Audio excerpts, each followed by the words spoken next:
Good afternoon, dear students. Today our topic is about the respiration in plants. जैसे animals में respiration होती है, ऐसे plants में भी respiration होती है. All the living organisms, whether they are plants or animals, they require the continuous supply of energy for their survival. ठीक है, energy is required to carry out the various functions जैसे uptake of materials है, absorption है, growth of plant है, development है, इसकी movement है और breathing. इन सब के लिए किसकी ज़रूरत पड़ती है? एनर्जी की.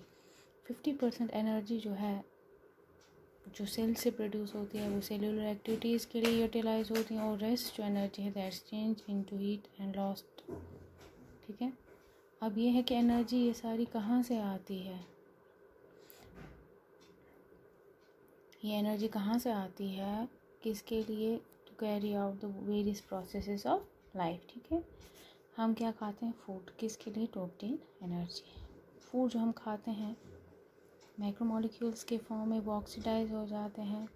किसके लिए? इन ऑर्डर टू फुलफिल और एनर्जी रिक्वायर्ड है. ठीक है, जैसे हमने लास्ट चैप्टर में पढ़ा था कि जो ग्रीन प्लांट्स हैं जैसे साइनोबैक्टीरिया है वो प्रिपेयर करते हैं अपना food by the process of photosynthesis. वो क्या करते हैं? They use trapped energy in order to obtain their food by converting the light energy into chemical energy. ठीक है, वेयर दिस केमिकल एनर्जी जो है that stored in the bonds of carbohydrate जैसे glucose है, सुक्रोज है, starch है. हर एक सेल टिश्यूज़ हैं या ऑर्गन्स हैं उनमें फोटोसिंथेसिस होती है कुछ प्लांट्स के पार्ट्स में. ठीक है, उन पार्ट्स में जहाँ पे क्या होता है? क्लोरोप्लास्ट प्रेजेंट होता है. ठीक है, सारे अदर और ऑर्गन्स अगर हम टिश्यूज़ या सेल्स की बात करेंगे ग्रीन प्लांट्स में वो नॉन ग्रीन होते हैं और उनको फूड चाहिए होता क्योंकि वो अपना खाना नहीं बना सकते हैं. नॉन ग्रीन पार्ट्स को फूड चाहिए किसके लिए? ऑक्सीडेशन के लिए. फूड जो है वो ग्रीन पार्ट से ट्रांसलोकेट हो जाता है नॉन ग्रीन पार्ट में. किसके लिए? ऑक्सीडेशन प्रोसेस के लिए. ठीक है, फोटोसिंथेसिस की क्या रिक्वायरमेंट है? एनिमल्स जो हैं वो हेटेरोट्रॉपिक होते हैं, उनको अब खाना कहाँ से मिलता है? प्लांट से मिलता है या इनडायरेक्टली वो डिपेंडेंट होते हैं हर्बीवोर्स पे. किसके लिए? For their food. ठीक है, सेप्रोफाइट जो होते हैं वो किस पे डिपेंडेंट होते हैं? Dead and decaying organic matter पे. ठीक है, हम ये बता सकते हैं कि फूड जो है लाइफ प्रोसेसेस के लिए ये कहाँ से आता है? ये फोटोसिंथेसिस से ही आता है. सेलुलर रेस्पिरेशन क्या होता है?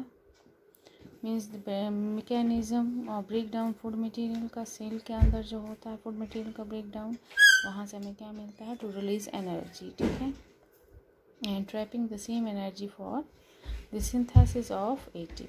रेस्पिरेशन वो प्रोसेस है जहाँ पे कार्बन बॉन्ड जो है उनका ब्रेक डाउन हो जाता है. कम्प्लेक्स कंपाउंड जो है वो उनका ब्रेक डाउन हो जाता है सिंपलर वंस में और वहाँ से क्या निकलती है? एनर्जी निकलती है.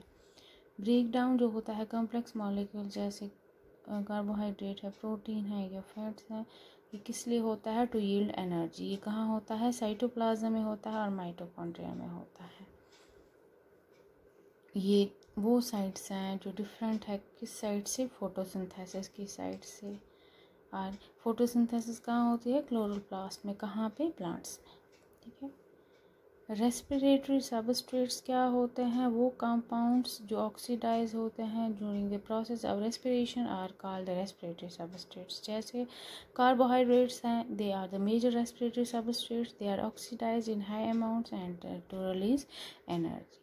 कुछ कंडीशंस में क्या होता है? प्रोटीन्स हैं, फैट्स हैं या ऑर्गेनिक एसिड्स जो हैं they are used as respiratory substrate. ठीक है, फिर रेस्पिरेशन के टाइप्स कौन कौन से हैं?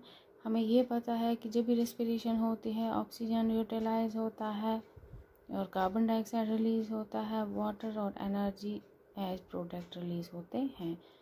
सेल्स की डिपेंडेंस कैसी है? किस पे? ऑक्सीजन पे. रेस्पिरेशन, सेलुलर रेस्पिरेशन दो टाइप के होते हैं. एक होती है एरोबिक रेस्पिरेशन और एक होती है एनएरोबिक रेस्पिरेशन. एरोबिक रेस्पिरेशन क्या होती है? This is the type of respiration in with oxygen ये organisms utilise oxygen for the complete oxidation of organic food, ठीक है, जहाँ पे ऑर्गेनिजम्स को ऑक्सीजन की रिक्वायरमेंट होती है ताकि फूड की ऑक्सीडेशन हो into carbon dioxide and water. ये कहाँ होती है एरोबिक रेस्पिरेशन? माइटोकॉन्ड्रिया के अंदर होती है, ठीक है। एरोबिक रेस्पिरेशन में एनर्जी ज़्यादा यील्ड होती है क्योंकि इसमें जो रेस्पिरेटरी सबस्ट्रेट है वो कम्प्लीटली ऑक्सीडाइज हो जाता है इन प्रेजेंस ऑफ ऑक्सीजन। हम ये बता सकते हैं एरोबिक रेस्पिरेशन में एनर्जी की यील्ड ज़्यादा होती है, ठीक है, क्योंकि वहाँ पे कंप्लीट ऑक्सीडेशन होती है इन प्रेजेंस ऑफ ऑक्सीजन। दूसरी होती है एनारोबिक रेस्पिरेशन। ये वो टाइप है रेस्पिरेशन जहाँ पे ऑर्गेनिक फूड जो है वो ऑक्सीडाइज हो जाता है इनकम्प्लीटली, वहाँ पे एनर्जी यूटिलाइज नहीं होती है। ये साइटोप्लाज्म में होती है और small amount of energy release होती है। एरोबिक रेस्पिरेशन माइटोकॉन्ड्रिया में होती है और एनारोबिक जो होती है वो साइटोप्लाज्म में होती है। ये बताया गया है कि पहला सेल जो इस प्लेनेट पे है ऑक्सीजन फ्री एनवायरनमेंट में रहता है थे वो कौन से थे? एनारोबिक, क्योंकि उनको ऑक्सीजन की रिक्वायरमेंट नहीं थी। आज की जो लिविंग ऑर्गेनिजम्स है, बहुत सारे ऑर्गेनिजम्स हैं जिनमें एडेप्टेशंस हुई हैं एनारोबिक कंडीशंस में, ठीक है। कुछ होते हैं फैकल्टेटिव एनारोब्स, वो ऑर्गेनिजम्स जिनकी कैपेबिलिटी होती है वो एरोबिक और एनारोबिक कंडीशन दोनों में रह सकते हैं according to the availability of oxygen. कुछ है ऑब्लिगेट्स एनारोब्स, मीन्स वो ऑर्गेनिजम्स जो मर जाते हैं किसी normal atmospheric concentration of oxygen, जितना नॉर्मल अगर 21% ऑक्सीजन एटमॉस्फेयर में होगा उससे भी ऑर्गेनिजम्स की डेथ हो जाती है, वो होते हैं ऑब्लिगेट एनारोब्स, ठीक है।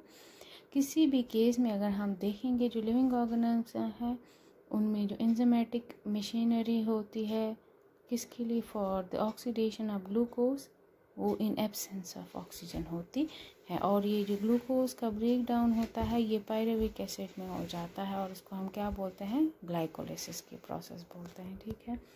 एरोबिक कंडीशंस मीन्स जब कंप्लीट ऑक्सीडेशन होता है फूड मटेरियल का, कार्बन डाइऑक्साइड वाटर रिलीज होता है, ये माइटोकॉन्ड्रिया के होता है अंदर होता है, और एरोबिक रेस्पिरेशन में यील्ड एनर्जी की ज़्यादा होती है, ठीक है। एनारोबिक कंडीशन में इनकम्प्लीटली फूड ऑक्सीडाइज होता है, वहाँ पे एनर्जी यूटिलाइज नहीं होती है, ठीक है। और यहाँ पे ब्रेक डाउन जो होता है इनकम्प्लीट होता है, यहाँ पे ग्लूकोज पायरुविक एसिड में चेंज होता है, इस प्रोसेस को हम क्या बोलते हैं? ग्लाइकोलिसिस बोलते हैं, ठीक है। आप क्या याद रखेंगे? आप याद रखेंगे रेस्पिरेशन क्या होती है,